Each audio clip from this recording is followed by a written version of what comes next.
नमस्कार मित्रों, मैं अशोक वर्मा। आप देख रहे हैं टीवी 20 न्यूज। सबसे पहले आप सभी को भाई बहन के अटूट प्यार के इस त्योहार रक्षाबंधन पर आप सभी को हार्दिक शुभकामनाएं।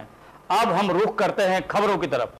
यशस्वी प्रधानमंत्री नरेंद्र मोदी के कुशल कार्यकाल में न्याय सबके लिए सिद्धांत पर आधारित हमारी सरकार बड़ी तेजी के साथ कार्य कर रही है। हमारा मानना है कि न्याय आदिवासी और पिछड़े क्षेत्रों में पूरी तरह से पहुंचे। उक्त विचार भारत सरकार के केंद्रीय ग्रामीण विकास मंत्री फकीर सिंह कुलदस्ते ने कॉन्स्टिट्यूशन क्लब रफी मार्ग RBI बैंक के पीछे संसद मार्ग के लिए नई दिल्ली के सभागार में स्वराज मेरा अधिकार के बैनर तले आयोजित कार्यक्रम में बतौर अतिथि व्यक्त किए। कार्यक्रम में दिल्ली सरकार के कैबिनेट मंत्री, सामाजिक न्याय व अधिकारिता मंत्री राजेंद्र पाल गौतम ने न्यायिक अधिकारियों को विशेष प्रशिक्षण एवं उनकी पदोन्नति में पारदर्शिता पर अपने संबोधन में बल दिया। कार्यक्रम में भाजपा के राज्यसभा सांसद गहलोत ने सदन में पारित होने वाले स्पेशल मैरिज बिल के संशोधन पर अपने विचार के। कार्यक्रम में स्वराज मेरा अधिकार संगठन के राष्ट्रीय अध्यक्ष संरक्षक सुप्रीम कोर्ट के प्रतिष्ठित कानूनविद डॉक्टर AP सिंह ने अपनी विभाग संबोधन के दौरान कानून की खामियों को सिरे से गिनाया एवं भारत सरकार द्वारा पारदर्शिता रखने पर बल दिया। उन्होंने आसाराम बापू और संत रामपाल के केसों में कानूनी प्रक्रिया को दुरुपयोग पर नाराजगी जाहिर की। यूपी के अनुदेशकों और UPSI चयन प्रक्रिया में अनियमितता एवं बिहार अररिया के छोटू यादव का मामला भी डॉक्टर सिंह ने उठाया।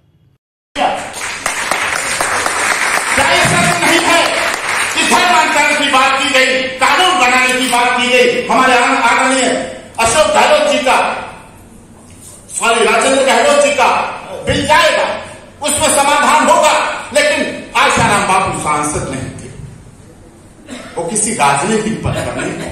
वो बात अलग है कि उनके यहां सभी राजनीतिक दलों के लोग, सभी, मैं बड़ी जिम्मेदारी के साथ कहता हूं, मीडिया वाले भी बैठे हैं हमारे को, सभी राजनीतिक दल के लोग उन संत के यहां आते थे, झुकते थे, नमन करते थे। लेकिन उन्होंने अपने बल पे लड़ाई लड़ी और इन सब चीजों के खिलाफ लड़े, धर्मांतरण, ईसाई मिशनरीज के खिलाफ लड़े। और इस सब का सारा परिणाम क्या हुआ? दारोमदार चलता रहा, एक संत अकेले लड़ता रहा, एक ऐसे छोटे केसों में फंसा दिया गया। और बात न्याय की बात की जाए, justice for all constitution club में देश की राजधानी के इतने बड़े स्तर पर उन्हें न्याय नहीं मिल पाया।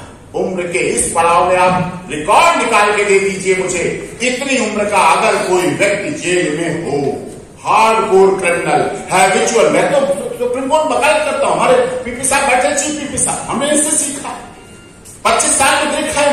हार्डकोर प्रोफेशनल क्रिमिनल आते हैं, मैं चेक नहीं करता, माननीय मंत्री जी बैठे, बड़े प्रोफेशनल क्रिमिनल आते हैं और मैं उनके लिए वकालत करता हूं, पैसा लेता हूं, काम करता हूं उनके लिए बिना हिचक।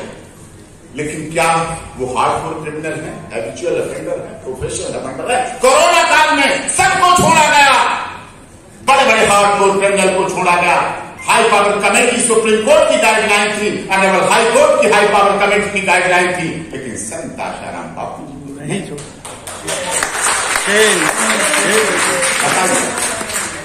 क्या आयोजक है? विशाल खन्ना जी बैठे, मुरारी तिवारी जी बैठे, हमारे वकीलों के नेता, आदरणीय माननीय मंत्री जी बहुत उस स्तर से आते हैं जिन्होंने हिंदुत्व की लड़ाई बहुत लड़ी है, उन आदिवासी क्षेत्रों में लड़ी है जहां लोग सोच नहीं सकते थे। मैं मध्य प्रदेश के उन जनपदों में गया हूं, किस तरह का कार्य माननीय मंत्री जी अपने स्तर पर करते हैं और खुद देखते हैं, जाके खुद उन कैंपों का संचालन करते हैं, खुद देखते हैं क्या खाने की व्यवस्था हो रही है, 24 घंटे काम करते हैं। मोदी जी ऐसे किसी को मंत्री नहीं बना देते बार बार। मोदी सरकार में ऐसे भी कोई चल पाता है, बहुत जीरो लेवल पे काम करता है। लेकिन क्या जस्टिस फॉर ऑल में न्याय मिला? संतों को क्यों नहीं न्याय मिल पाता है? मैंने एक और केस करा, संत रामपाल, हरियाणा, बरवाला। प्यारे सज्जनों, मोदी जी ऐसे किसी को मंत्री नहीं बना देते बार बार। मोदी सरकार में ऐसे भी कोई चल पाता है, बहुत जीरो लेवल पे काम करता है। लेकिन क्या जस्टिस फॉर ऑल में न्याय मिला?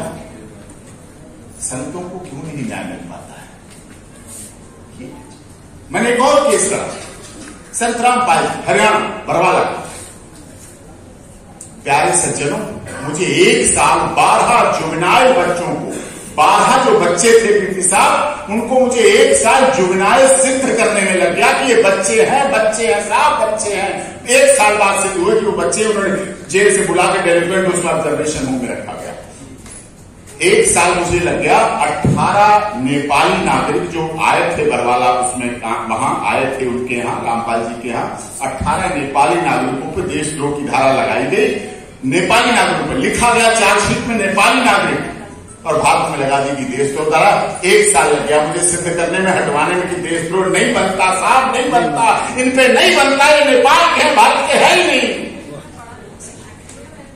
तो विषय आज जरूरत इस बात की है, जस्टिस फॉर ऑल, न्याय मिल पा रहा है।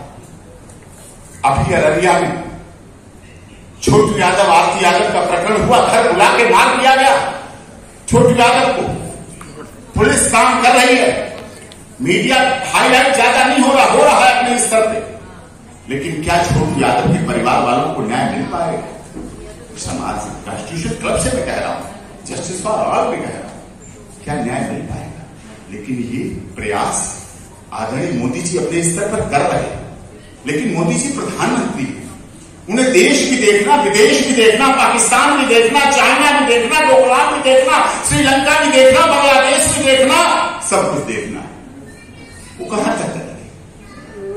योगी जी अपने स्तर पे कर रहे हैं, उन्हें अपना उत्तर प्रदेश देखना है, अपने मंत्री देखने, विधायक देखने, अपने क्षेत्र देखने, लेकिन यहां से हम लोग स्वतंत्र हैं, हम देख सकते हैं जस्टिस फॉर ऑल के लिए कहां पे क्या कमी रह गई है, किसमें कहां पे कमी रह गई है, किसके मामले में कमी रह गई है।